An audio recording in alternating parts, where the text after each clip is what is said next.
So you've been giving guest access to somebody else's Microsoft environment, for example, or maybe some things have changed in your own environment where now when you log on, you're getting this signal here that you receive here on the screen. You're getting this, this indicator here, this note.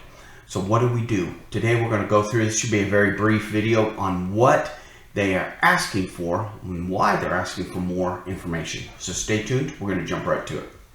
Okay, so here as you can see here, this happens to be prompted by being a guest of this email address right here. I've been asked to join someone else's environment, as you can see here.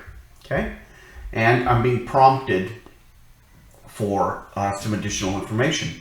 So no big deal. We can either use a different account, but we need to be in this information. So let's just go ahead and click on next here. Now, as soon as we hit next, it's going to go out to that Microsoft Office 365 environment, and it's going to say, okay, give me some additional information. Now, why are they asking for this? Most likely, and here's a video about it, but most likely what they're doing is they've set up multi-factor authentication. So let's just go ahead and humor them here for a minute. I'm going to put in my information here.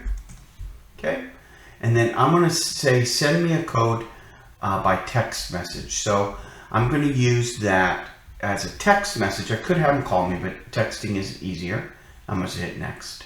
Okay. Now they're going to send an actual text message to my telephone, and I could show you what that looks like, but it looks like every other verification. And right now I'm not on a system where I have my cell phone going. So you're just going to have to take my word for it. Here's what it looks like if you can see that. But I'm going to go ahead and type in the code 179113. I'm going to hit verify.